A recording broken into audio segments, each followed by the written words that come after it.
Welcome back to Candy's Classic Game Shrine, everyone. Today I'm going to be talking to you all about a topic that John Riggs brought up recently in one of his videos. It was a top 5 most nostalgic games, and I thought it was a really good topic to talk about, and I tried to make a top 5. However, there's way more than 5 that I can recall from my childhood. So I'm going to spend this video chatting with you all about mine. And I'm more than happy to hear what yours are in the comments, or if you want to, tag me in a video or something, that's also cool too. So without further ado, let's get started. First off, one of the earliest games I can remember playing is the Atari 2600 Pac-Man. Now, I know it's probably one of the worst versions of the game, however, it was my mom's favorite fucking version, and pretty much the only video game she can play to this day still, and her and I would sit there and play it for a bit, and I remember she would get like maxed out lives. She could pretty much probably put Billy Mitchell to shame if she had a chance. At least back in the day, I don't know about now. She has the Atari 2600 still at her house. It's the only system that I don't have back with me. But my next game that I'd have to bring up that is nostalgic, I'm probably going to go in like chronological order, I guess, would be Tapper for the ColecoVision, I think it was. I only ever played it at my grandmother's house, but I freaking loved it. I don't know why, and I love playing it in the arcades today. I go to Yestercades and I'll play it. I know Flashbacks in Seaside Heights had a machine. I haven't been there since Hurricane Sandy, so I don't know what is there and what's not. But I don't know what it is. It was a very simple game, and you're going to laugh at me, but only until recently when I watched somebody play it on YouTube did I know that you can run down the lanes and collect your tips. I always wondered how the hell you got them, and it only took until recently in a YouTube video to figure it out. But yeah, such is life. But at least I know how, and I can beat my high scores and everyone's high scores in the arcades next time. Let's see, I have the list next to me, so don't mind me glancing over.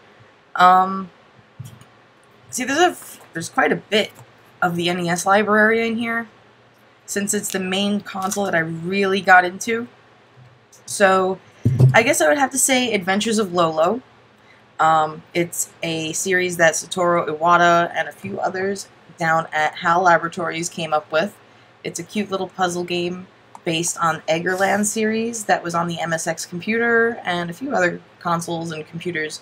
I believe it was also on the Famicom disc and cartridge system. I don't know why, but I always found the protagonist very cute. He's just a cute little blue blob. He almost looks a lot like Kirby, and I'm pretty sure they got a lot of inspiration from him when they were designing Kirby. And fun fact, he's also an enemy in a few Kirby games as Lolo and his girlfriend La La La. I don't know why they add the extra syllable in the Kirby games, but whatever. Sorry, hay fever, guys. Another thing from the NES would be, I know this is probably on everybody's, from my generation's list, but The Legend of Zelda on the NES. My father would sit there and play for hours and hours and hours after work, and I'd just sit there and watch him, and I would remember how he would get to the dungeons, which trees he would have to burn, and I just remember him beating Ganon at the end. It was like the coolest fucking thing to me. I thought he was like a hero, and I remember vividly that was one of the games that we'd play, and I remember getting in trouble because I was a kid, and I remember those, I don't even know what the hell they're called technically, but they look like ants with suckers on them. And that's the thing, I said sucker, and my parents thought I was cursing, so I got in trouble for that. I remember that vividly, so to that day I never referred to them as the things that suck ever again. Another NES game that I remember vividly from my childhood was Donkey Kong Jr. I know most people start off with Donkey Kong, and I probably played that one first. However, Donkey Kong Jr., for whatever reason, I guess the sounds really appealed to me when I was a kid, and I can pretty much beat the game just on sound alone. just from hearing my dad play it so many times, and then when I was old enough and developed motor skills that were, you know, good enough to play the game, I did really well with it too. I set high scores in arcades for it as well when I go to yestercades. And it's a short but challenging and fun game, so that's one of my nostalgic ones. I have to stop hitting the pop filter. Let's see, what else do I have on here? Oh, yep, there's one more NES one, and that is Super Mario Brothers 3. And 2, technically.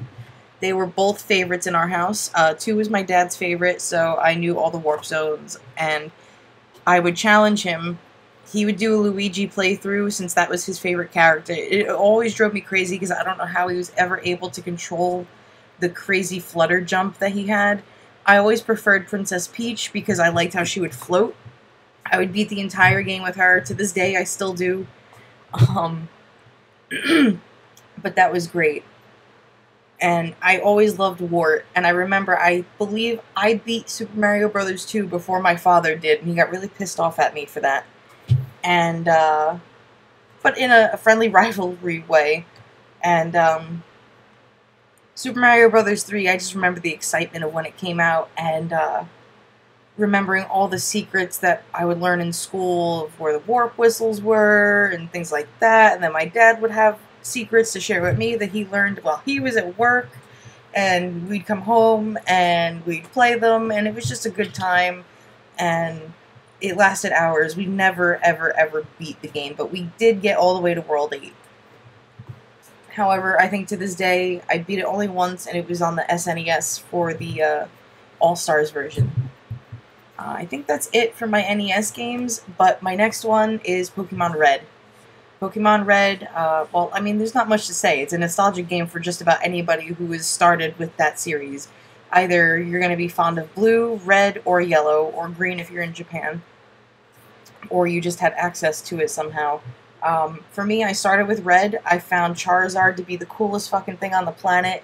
I mean, I'm still obsessed with him. The thing over here behind me on the wall is like a mural of like Pokemon and Charizard and my old gameplay. It just got me hooked. My cousin brought his to school one day, and I was like, holy crap, what is this? He's like, oh, it's this new game. So I tried playing it, and I was just hooked. I'm like, yo, do I get this lizard that's on the front? Because I've always been a dinosaur and lizard fan. And he's like, yeah, you can choose it. So that was it. And it's been Pokemania since. Don't mind the mess. My dog's been chewing on her tire, and I'm shipping things out to people. But I think, for whatever reason, I find Pokemon, excuse me, Pokemon Silver and Gold to be my most nostalgic. I don't know why. I find the music to just get me right in the feels every time I hear it playing. The original Game Boy version, not the remakes. They're great. They're fantastic games, but the nostalgia really sticks with the original ones. And I guess it was because I felt a little bit more grown up when I got these games, and I got to revisit the original region again after having beaten a new one. It was just really new, and it was something different, and I got to have all my old starters again. Oh, people are texting me. Sorry, guys, I'm not editing that out. It's my mom. She's going to be a bit annoying. Aside from that, that's pretty much the only ones on the Game Boy that I found pretty nostalgic for me. I mean, Super Mario and the Super Mario Land 2 and the 6 Golden Coins is pretty good, but all for the wrong reasons. I was a very sick kid, and I still don't have a very strong immune system, and so I remember vividly playing that one in the doctor's office, waiting a lot. But happy memories for this video only. Next up would probably be, let's see, oh wow, we're getting down to the last bits now. GTA 3. I don't know why. Oh wait, I skipped one. My apologies, but we'll continue with GTA 3. GTA 3 I thought was fantastic because I've always played Grand Theft Auto 1 and 2, but I was never a fan of like the top-down view, and the controls were kind of wonky. I never really got into it, so you know, when I saw it in 3D and the music that I could relate to in cars that looked familiar to me, it blew me away. And to this day, it's still one of my favorites. However, Vice City has the best soundtrack ever. But the game that I was gonna say, or should have said before this, at least chronologically speaking, is Spyro the Dragon, the first one. I remember my grandparents got me my PlayStation 1, which is still back there in the shrine, for doing really good in school. I had to make sure I kept up nothing but straight A's and like a B or two. And I did, and the game that they got me with it was Test Drive 5, Crash Bandicoot 3, or well, that one came later on, I think, and Spyro the Dragon. Yeah, Crash came later because I liked the demo that was on Spyro. And I fell in love. To this day, I still play it. I loaded it up on my hacked up PSP, and I finally beat it at like 100 and something %. I wish they would bring back Spyro to the way he is now, because he's just a shadow of his former self. Like, oh god, has anybody seen what he looks like lately? He's like a roided up, I don't know, How to Train Your Dragon reject. Don't give them any ideas, guys. But that's pretty much it. I remember my sister and I bonded a lot over Spyro. That's also one of her favorite games. She actually has my physical copy of it now, and she also has my fat PS2, so she can keep herself sane while she's in Pennsylvania. Another game that I find is just an entire series. I'm gonna wrap it up like that. And my most, or not my most nostalgic, but the one that has lived with me just about as much as Pokemon has got to be Resident Evil. But series 1 through 3 specifically, Code Veronica, and like a couple of the older spin-offs were pretty cool. Even Survivor, I'll give it credit for what it was back in the day, despite it being pretty crappy now. But, holy crap, I've never had myself so scared and had that terror live with me for so many years after playing the original Resident Evil trilogy. My goodness. It was something that I passed down and make my husband play. I made my brother-in-law play, who's just about like 8 years old now. That's when I started playing, pretty much. And it's good times. You can never have enough of that true survival horror. As far as Resident Evil goes, or the new one, 7, it's we'll see. I wish they named it, you know, Silent Hills Wannabe 7. Instead, but maybe the demo is not what the gameplay of the actual full game is going to be, so I'll try and remain hopeful.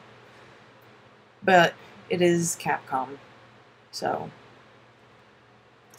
But on that note, guys, it's been a really fun trip back down memory lane. Memory lane. You can tell it's a Monday, guys, when I'm recording this.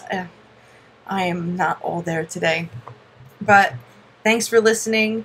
I would love to hear you guys and your comments below. Let me know what your favorites are. Post video responses. Let's get a discussion going. I love chatting with fellow gamers. So until next time, guys, take care.